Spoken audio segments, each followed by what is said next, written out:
Levy and to Enoch, and everything is great. And my question is everyone just getting a bit carried away? Are we running away with what's been 10 good games and trying to forget a 23-year history? Or are these people right to say that, you know what, sorry, Mr. Levy, sorry for all the naughty, bad words we said about you. We love you. Please stay for another 23 years. So I'll kick off. Will, I'll kick off with you. First of all, how are you? You well? Doing good. Just hanging out in Missouri for a week and be back home soon. But Nice. Yeah. On the Levy thing, look, I don't understand why us being happy about the way our team playing has anything to do with how our feelings are about the bald-headed weirdo. But what do people want us to do? Do they want us to protest in the street because we're top of the league? Like, we're doing well right now. What are we supposed to be upset about other than just the last 23 years? I don't get this. You should still be out there protesting on the streets just because what? Like, I don't get the logical correlation that these people try to make with you can't be Levy out and be happy about the way the football club is performing. Yeah, I mean, absolutely. I mean, Stel, if I come to you, I think the key thing for me with all of this is the whole Levy out message, or it doesn't even have to be Levy out people, right? Look, there's people that go from complete opposite ends of the spectrum. There's the likes of you and Brian Daigle, right? Who are very vocal in your face, Levy out, all this kind of stuff. There are people that are on the fence. There are people like me that I'm not the protest guy, but I've not liked them since I can remember. But why is it that if you don't like the owners, then it means you can't like any other facet of the football club after 23 years? It all comes down to people. By the way, hello to everyone on the panel tonight and in the comments. It all comes down to people not listening or watching the content that we put out. So in Flav's case, it's, you're part of Purple and Gold. You want Levy out. You're just staunch Levy out. You hate him. You want him dead. No, that's not the case at all. I support the team before the regime. And we use that slogan, the team before the regime. So I can support my team every single week, want them to win, cheer them on to win, cheer the goals, get upset and emotional when we lose and when things don't go to plan. I will always support the team. You can turn up to the games. You can, if buying merchandise is your thing, do it. I don't, because I want to see us actually fix up as a football team long term, not just 10 games. Yeah. But they can't separate supporting the team and supporting the regime. They can't separate the two. If you look at my content, the past 10 games on our channel, Will and I's channel, Tottenham Way, look at the amount of match day videos. I'm mocking Arsenal fans outside the Emirates. I'm literally bantering them in their backyard. We're making match day content of the fans jumping up and down in the South Stand after a game partying. We're interviewing people and it's happy conversation. It's positive vibes. So to say you lot are miserable, it's like, what planet are you on? You just don't watch the content. You're guessing. For me, it's simple. Last year was the year for fans to really try and force Levy out if that's what they wanted, and not enough fans did it. And we had the most support ever last year. Ex-footballers, pundits in the media, lots of other channels were all talking about it now. Levy this, Enoch that.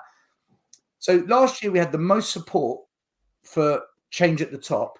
And during that period, when people like myself and Brian were actually getting support, I was getting called a paedophile. Brian was getting called a racist. And that's when we've got support, right? That's when we're being supported. So now the team's right? If I was to stand on the high street now, I'm going to get either stabbed or shot because I have no support now, because everyone's so consumed by how well the team's doing, which is fine because I'm doing that as well. You can't protest now. You will literally get no support. You will be the most toxic, hated individual because there's no support for it right now because everyone's so caught up in what we're doing, which is great because I'm loving it as well. Mm-hmm. But that changes like that if Ange isn't backed after this start. Yeah. I was saying this last night, Sava. Okay, and you guys tell me what you think. If we were 7th or 8th, I wouldn't be putting out any images saying back Ange or Levy out, non-negotiable. Back him in January or we're done. I wouldn't be putting anything out on social media or on my channel promoting, right, everyone demand that Levy backs Ange or we've got to turn against him again. I wouldn't be saying that if we were 7th or 8th, because I would say, do you know what? I don't expect anything. We're in a 3-year rebuild. This is going to take time. We're off to a bit of a shitty start, but we kind of expected that. But now, top of the league, 26 points, best start since 61. For me, none of us expected that. I mean, there's lots of reasons why that's happened as well. We can talk about it. But yeah. To not say, I really need to do something in January that I wasn't expecting because this guy might actually do something this season. It's a hell of a long shot, but keep us in the conversation, Levy. At least do that. So that's why I'm doing it, because the expectation for me has changed. At the start of the season, I predicted 8th, mid-table without Harry Kane. My expectations changed completely. I expect minimum top 4 now. And that's why I'm doing this. So, but Flav doesn't seem to understand it, nor does that guy he go with James. I don't know where they're coming from with it. I think it comes if you use an analogy of like politics, right? And you say there's a politician that you don't necessarily like or agree with. If he does 15 things that you don't like, and one thing that you're like, all right, that's okay, that's smart. It doesn't mean you think he's a good president or prime minister or whatever. And that's the exact same situation that we got going on now. Yeah, he brought in Ange, but he also brought in, all of the bad things that we don't like. Yeah, he bought a few good players this year, but he's also bought a lot of bad players. Like, it looks like even Tanguy Ndombele's coming back because he can't stop eating hamburgers, right? So it's just because you've done one or two good things, that doesn't immediately just say, okay, forget everything bad that's happened in the past and you're great now. That's not how it works. That's not how life works. I mean, Perchy, I just want to come to you. I mean, what I find so funny is I use this phrase lately of 2023, and everything feels very 2023 to me. That everything is right nowism. Spurs are doing well right now. Oh, the last 23 years, it's all been leading up to this. Is that what people are saying, Perchy? Like it's all been leading up to this moment of getting a manager right. After, by the way, 10 games, 10 games. We've got this manager right. We've had a decent window, but a good window. I think some people are going on as though we had the best window that any team has ever had.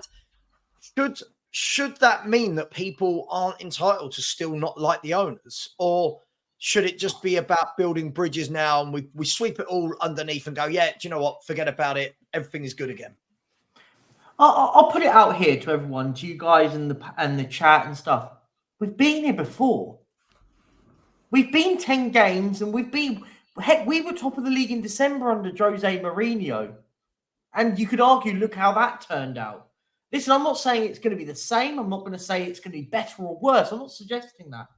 But to suggest that after 10 games of football that all of a sudden everything's rosy at Tottenham, I just think it's a bit short-sighted. I think that's the key bit here. I think you hit the nail on the head. I think it's all about support the team and don't support the regime, right? I think this is a bit. It's all. I think what Postecoglou's done though is made it very, very easy for people that are Levy out, Enoch out, and stuff. Because if we're top of the table by the 1st of January, we all can sit back and just go on then. Go and show this manager what you haven't shown other managers by getting in. I'm not talking about good players. Go and get game-winning players now. This manager's shown it in the click of a finger that he can do it. And I think that's the key bit for me. I think it's all well and good. When people talk about the transfer window, I saw a lot of Daniel Levy-esque behaviour in this transfer window. Look how long it took us to get Mickey van der Ven over the line. Do you know what I mean? I thought... Listen, I think you could argue Vicario was a bit lucky. I don't think many of us were all sitting there going, we wanted Vicario in. By the way, I thought he's been absolutely brilliant, by the way. But I think you're people that are sitting there saying that they wanted Vicario before we were linked with him, at that click of a finger when we dropped out of Ride, got him in, anyone would have sat there and gone, he's the one we should be signing. And heck, listen, let's put it back into context, right? I'll take us all the way back to July or June or whenever it was. We had fans having a go at the owners for hiring Ange Postecoglou. So let's put it back into context, right? So we could all sit there and say, oh, the managers, I'm not saying everyone, but a lot of people really did not want Ange Postecoglou in and said, this is another Levy appointment. Now it's gone right. It's all context, right? And I think January is going to be the real litmus test to it all, right? The real litmus test. Does these owners, does this board go, do you know what? Go on, how many do you need? You need 3 players to help get you over the line maybe by the end of it. I don't think we're winning the league, but if there's a chance, do these owners have the balls to go and say, okay, here's a £50 million midfielder. Here's a centre-half that you need in case one of your men get injured. Here's another attacker because Richarlison's a donkey. Let's see what happens, right? I mean, yeah, listen, sorry, that was my front door going. Look, I just find it quite funny now that it feels like no one's allowed to say anything anymore. Like we're doing well, and yet there still seems to be this divide, and I'm not so sure why. So, look, I watched your show last night, guys. I watched it today, still after our conversation. And listen, I thought you had a really, really good debate about, will Spurs win the league? Can they win the league? Should they win the league? What's possible? The data and what we might need to buy, and all. I thought it was a really good discussion. But all I can see when I look in my chat, when I look in your chat, when I look in any YouTube channel chat I watch, it feels like everyone wants to just have a go at everyone else for their opinion of Tottenham.